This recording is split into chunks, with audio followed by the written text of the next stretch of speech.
I'm going to talk about what the bilingual method of teaching a language is.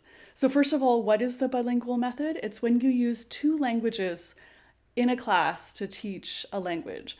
And so, for example, if you're teaching in Korea, the students would use Korean as their mother tongue, and then you would also be using English in that class. In another country like Japan, Japanese would be the mother tongue, and then you'd be using English. So, how does it work? Well, the explanation is in Korean or Japanese of the grammar rules and of the vocabulary, but then the rest of the class is conducted in English. So, what are some of the pros of the bilingual method? Well, first of all, it can help students achieve fluency because most of the class is conducted in English. There's just a little part, the explanation part, is conducted in the mother tongue, but then they're spending the rest of the class focused on English.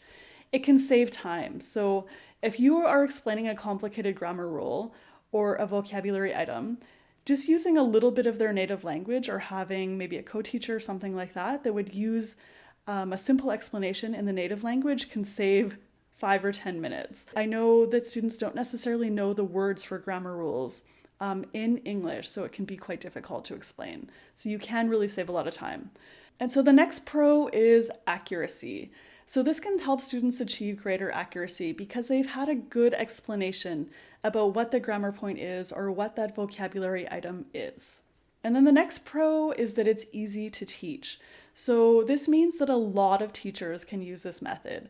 So for example, if someone is not that confident in English, but they are teaching English, they might not be able to explain quite complicated grammar rules in English. That's not that easy to do, actually.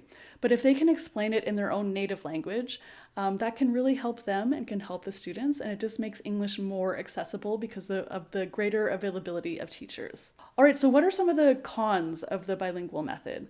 First of all, it can lead to a bit of confusion if you're switching between English and then another language. Maybe students aren't sure about exactly when they should be using each language, and they may try to use their native language when they actually should be using English in kind of the production phase of the class. And so another con is that it's better for beginners rather than higher level students. So beginners may want a class where the teacher is explaining grammar things in their native language. However, for higher level students, it may not actually be that useful to be conducting the class in a language that's not English. They can handle English and will actually help them improve their fluency. And then the next issue is there might be some pronunciation issues.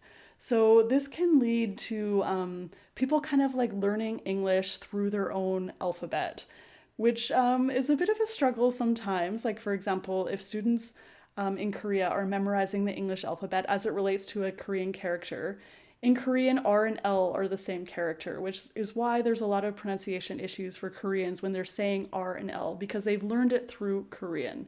So learning English through English is actually a great way to prevent that because they're always separate and they would never be taught together.